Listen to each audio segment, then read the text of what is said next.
안녕하십니까. 국민의당 대통령 후보 안철수입니다.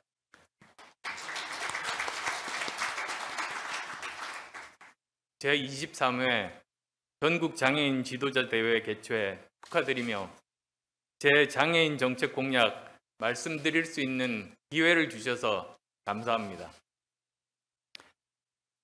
제가 정치하기 전 대학 원장 시절이었습니다.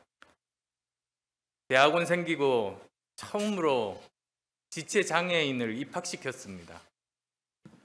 그 직후에 제가 학교 시설과 강의실을 점검해 봤더니 이 학생이 강의실에 접근하기가 힘들게 되어 있는 겁니다.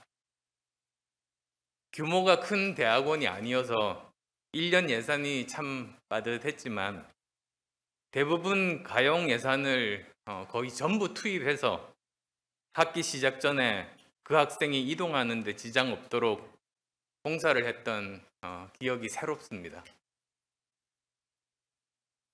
제가 이렇게 옛날 이야기를 말씀드리는 이유가 저는 정치하기 훨씬 전부터 장애인에 대한 처우가 그 국가의 품격이며 장애인이 살기 좋은 나라가 선진국이라는 철학을 가지고 있었다는 것을 말씀드리기 위해서입니다. 또 저는 처음 국회의원이 되었을 때 19대였습니다. 전반기, 후반기 모두 보건복지위원회에서 일하면서 장애인 활동 지원, 장애인 보호 관련 법안 마련 등 많은 일을 했다는 점도 기록으로 남아 있습니다.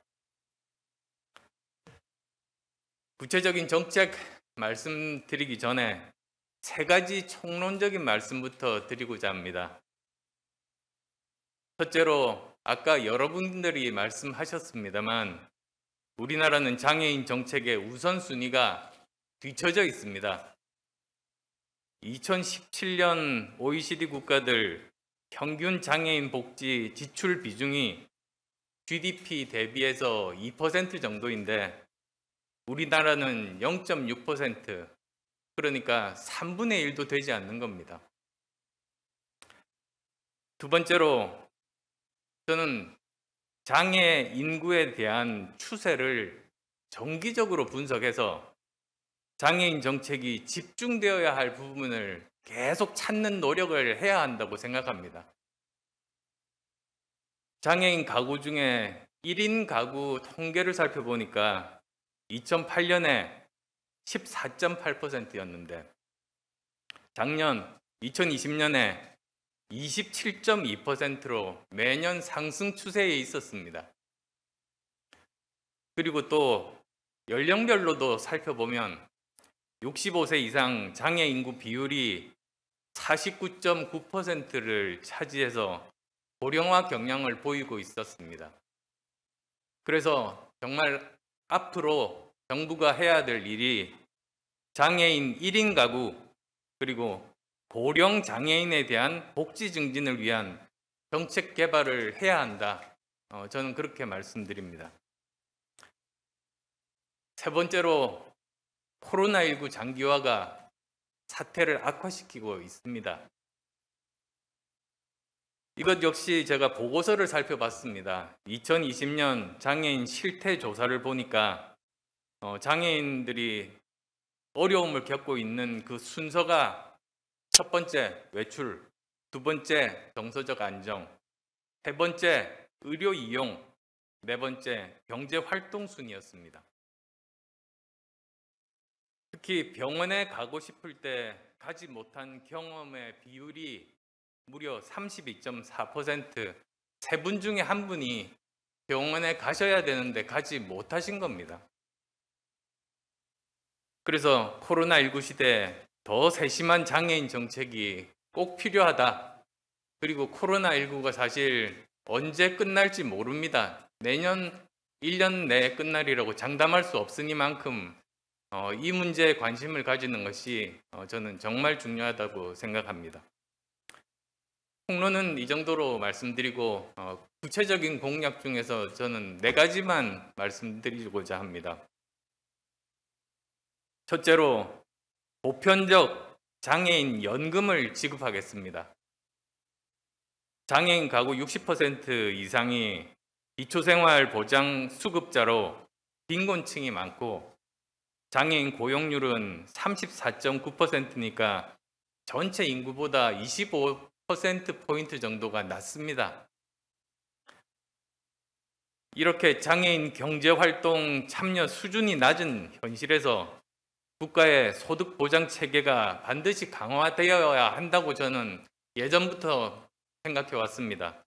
그래서 현재 장애인 연금 지급 기준인 소위 소득 하위 70% 규정 완화해서 월 40만 원의 장애인 연금을 보편적으로 지급하겠습니다.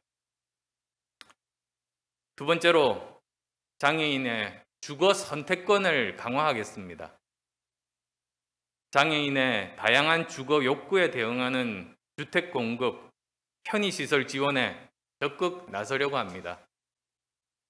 장기 공공 임대주택에서 장애인 특별 공급을 확대하고 주택 개조 지원에 원상복구 비용까지 고려한 보조금 지원으로 장애인 가구의 경제적 부담을 덜어드리겠습니다. 세 번째로 장애인에게 안전한 주거 환경 만들겠습니다. 장애인 1인 가구 증가하고 있다고 말씀드렸지 않습니까? 그런데 사물 인터넷을 이용을 하면 안심 서비스 기술을 적용을 해서 혼자 사시는 장애인분들 안전을 지켜드릴 수가 있습니다. 활동 감지라든지 그리고 그 방의 온도, 습도, 도도 측정이라든지 또 화재, 가스 감시라든지 그리고 또 필요하다면 119 응급 호출까지도 하나의 기계로 이게 가능한 겁니다. 그래서 이런 기계를 보급해서 정말 안전한 주거 환경 조성하려고 합니다. 네 번째로 장애인 이동권 보장하겠습니다. 이동권이 헌법에 보장된 권리입니다. 그런데 여전히 장애인 이동 너무 힘듭니다.